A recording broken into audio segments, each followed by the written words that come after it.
Job करता हूँ, बहुत बिजी शेड्यूल रहता है, सोने तक का समय नहीं मिलता है, मात्र 5-6 घंटे मिलते हैं। फिर आप कहते हो कि उसमें डाइट लेना है, ठीक है, वर्कआउट करना है, उसके लिए हाँ समय निकालना है, तो हाँ। कैसे फिर मैं इसको मैनेज कर मैं सकता नहीं हूँ? कहता हूँ कि तुम्हें वर्कआउट करना और डाइट लेना और समय निकालना है।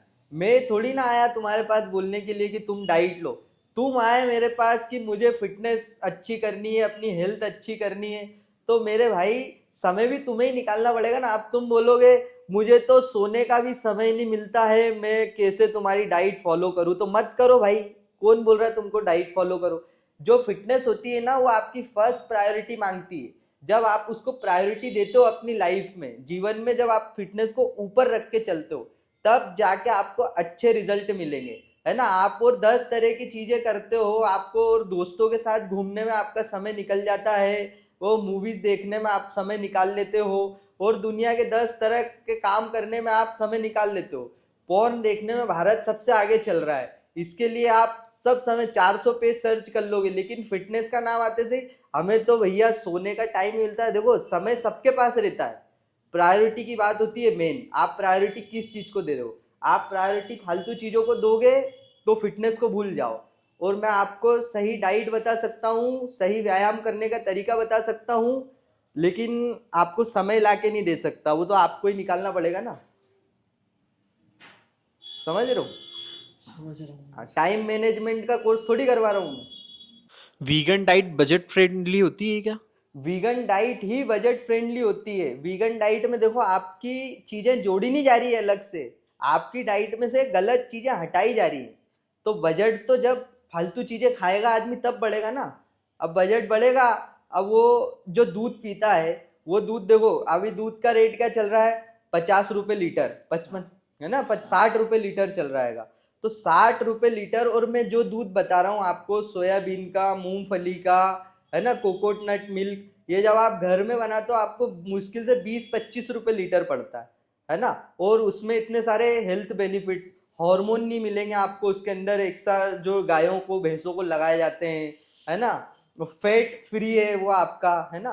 तो बजट फ्रेंडली भी है, तो बजट फ्रेंडली भी है, और हेल्थ भी अच्छी रखेगा। वो बाहर का दूध पियोगे आप, नकली दूध जो आ रहा है, वो पी करके अपनी हेल्थ को खराब करोगे आप, और वो पैसे आप डॉक्टर को दोगे। है ना? यहाँ पे घर पे बना के जो आप दूध पियोगे तो वो डॉक्टर के भी पैसे बचेंगे ना।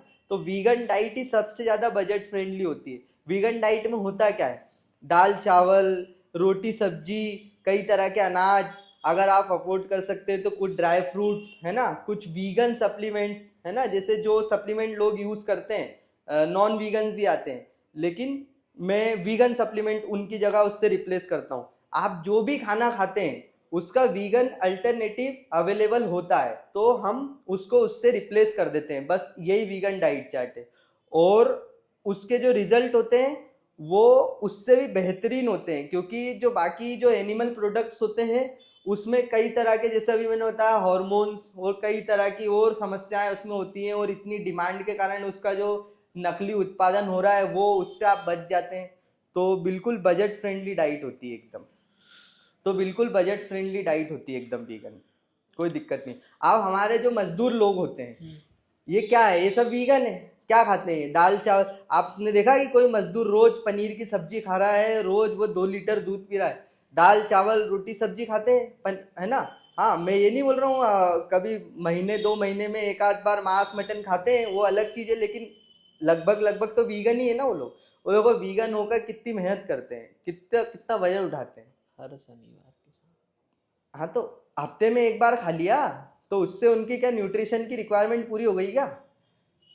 तो वीगन डाइट सबसे ज्यादा बजट फ्रेंडली है। वीगन डाइट में खिचड़ी आती है। अब आपको लगता है खिचड़ी बहुत महंगी चीज होती है, और उसमें सारे प्रोटीन का कॉम्बिनेशन मिल रहा है आपको, दाल का भी प्रोटीन मिल रहा है, चावल का भी प्रोटीन मिल रहा है, और 2-3 तरह की दालें ऐड कर दो आप। लोग बोलते हैं कि वीगन डाइट में कुछ अमाइनो एसिड कम होते हैं। नहीं, जब आप मिक्स करके खाते हैं उनको, तो सारे अमाइनो एसिड एक दूसरे को पूरा कर देते हैं, और वो एक फर्स्ट क्लास प्रोटीन बन जाता है ना? हमारे सब ऋषि मुनि सब वीगन थे, उन लोगों को कितनी वीगन चीजों का कॉम्बिनेशन बना के आपको दिया। दाल रोटी, कुछ प्रोटीन गेहूं में है, कुछ प्रोटीन दाल में है। समझ रहे हो आप?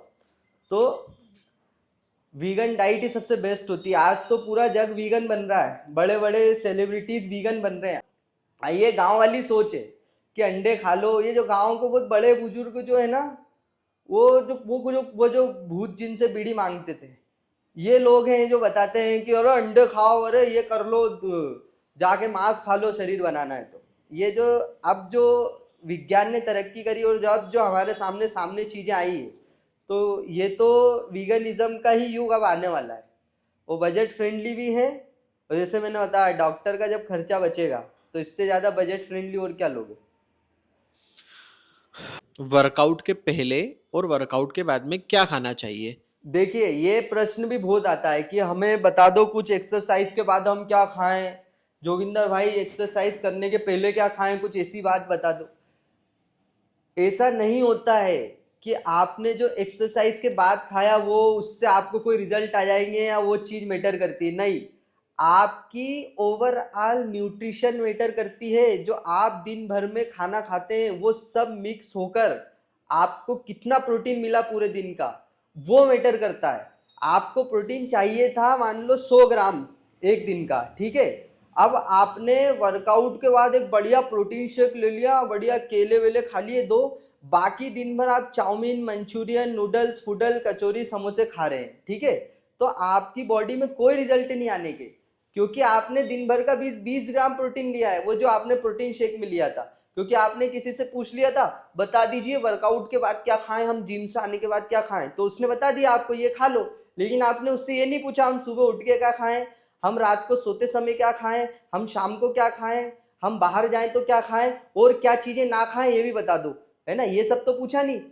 वर्कआउट के पहले क्या खाएं, वर्कआउट के बाद में क्या खाएं, सामने वाले ने बता दिया वर्कआउट के पहले 2 केले खा लो, वर्कआउट के बाद में एक प्रोटीन शेक ले लो।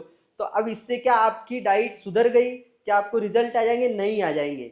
आपकी पूरे दिन की डाइट मैटर करती है, और आप जो नहीं खा रहे वो सबसे ज्यादा मैटर करता है।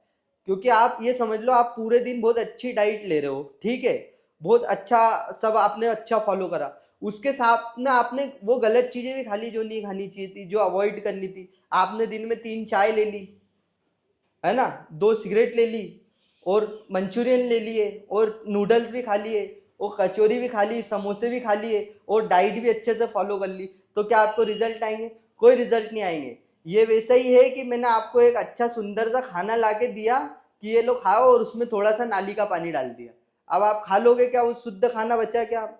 तो जो खा रहे हो वो तो है ही, जो नहीं खा रहे हो वो भी बहुत मैटर करता है। इसीलिए मैं बोलता हूँ डाइट प्लान प्रॉपर। 2 चीजें मत पूछो कि क्या खा लें, ऐसा कुछ बता दो एक्सरसाइज के पहले एनर्जी नहीं लगती, क्या खा लें कि बस बॉडी बन जाए, ऐसे नहीं बनती। ये आपका पहले सवाल का उत्तर। दूसरा क्या था? तो फिर आप बताइए, बाहर जैसे हम जाते हैं, मान हाँ, लीजिए आजकल रोड पे क्या कुछ होता नहीं है। खाना है बाहर जाके। हाँ, आप पूछ रहे हो बाहर जाके क्या खाएं, कुछ मत खाओ। बाहर जाके कुछ मत खाओ, बहुत लगे तो केले खरीद के खा लो। हाँ। वर्कआउट करते समय इंजरी को कैसे अवॉइड करें? हाँ, जब आप वर्कआउट करते हैं तो वर्कआउट में अपने पोस्चर का ध्यान रखें।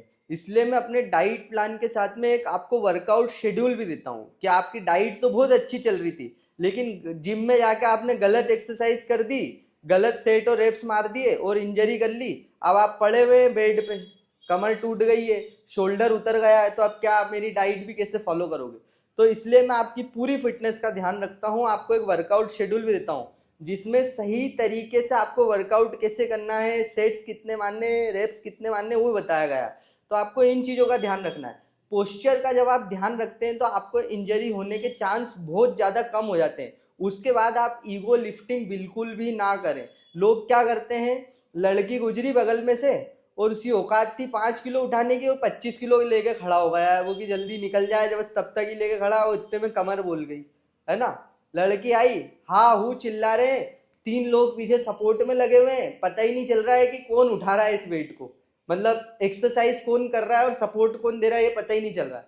बस चिल्ला रहे हैं, ईगो लिफ्टिंग कर रहे हैं जिम में, हाथों में बड़े बड़े बेल्ट बांध लिए हैं, पट्टे बांध लिए हैं और उससे उठा रहे हैं। तो अगर तुम वो पट्टे बांध के वेट उठा रहे हो तो तुम्हारी मसल्स कहाँ यूज हो रही, फिर ज्यादा तो पट्टे यूज हो रहे हैं। तो इसलिए ईगो लिफ्टिंग बिल्कुल भी ना करें और पोस्चर का ध्यान रखें। और जब आप वेट उठाएं तो आपको पता होना चाहिए कि ये वेट जो मैं उठा रहा हूँ ये अपनी फिटनेस को अच्छा करने के लिए उठा रहा हूँ, ना कि शो ऑफ करने के लिए उठा रहा हूँ। तो इन चीज़ों का जब आप ध्यान रखोगे तो आप इंजरी से बच जाओगे। अच्छे से वार्म अप करें और वर्कआउट के बाद अच्छे से स्ट्रेचिंग करें। तो जब आपकी बॉडी फ्लेक्सिबल होती है तो आपके जॉइंट्स ज़्यादा अच्छे से मूवमेंट कर पाते हैं, है ना। जब मूवमेंट कर पाते हैं तो आप इंजरी से बच जाते हैं। जैसे आपको पता है कि एक इलास्टिक वाली चीज़ वो नहीं टूटेगी, लेकिन एक कड़क चीज़ टूट जाती है। तो फ्लेक्सिबल रहते हैं आप जब स्ट्रेचिंग करते हैं। योग को अपनी दिनचर्या में शामिल करें तो इससे आप इंजरी से बचेंगे। और सिर्फ जिम में ही नहीं, आप घर में डेली रूटीन में जो काम करते हैं उसमें भी इंजरी हो जाती है। लोगों को स्लिप डिस्क हो जाती है, अगर कुछ भी छोटा मोटा उठा रहे हैं, नीचे से कोई बोरा उठा रहे हैं, कोई गैस की टंकी उठा रहे हैं, बेड को इधर उधर कर रहे हैं, उतने में ही उनको स्लिप डिस्क हो जाती है। तो ये सब चीज़ें अवॉइड हो सकती हैं सही पोस्चर के साथ। ईगो लिफ्टिंग नहीं करना है, प्रॉपर वार्म अप और स्ट्रेचिंग करना है। सवाल ही निकाल रहा हूँ ये भाई का। हाँ, और ओवर ट्रेनिंग नहीं करना है। आपकी मसल्स की जो कैपेसिटी है उससे ज़्यादा जब आप ट्रेन कर देते हैं उसको, तो वहाँ पे भी मसल इंजरी हो जाती है। तो उसका भी आपको विशेष ध्यान रखना चाहिए। तो इसके लिए आपको प्रॉपर वर्कआउट का भी नॉलेज होना चाहिए कि मुझे क्या करना है, कितना करना है, कैसे करना है। और ये सारी चीज़ें जब एक व्यक्ति अपने मन से करता है जिम में जाके, तो उसको इंजरी नहीं होगी। तो क्या होगा, हमें कुछ भी पूछना होता है तो हम एक सलाहकार के पास जाते हैं। हमें कोई भी राय लेनी होती तो हम एक सलाहकार के पास जाते हैं। लेकिन जब हमें जिम जाना होता है, हमें वर्कआउट करना होता है, तो हम किसी सलाहकार को महत्व नहीं देते।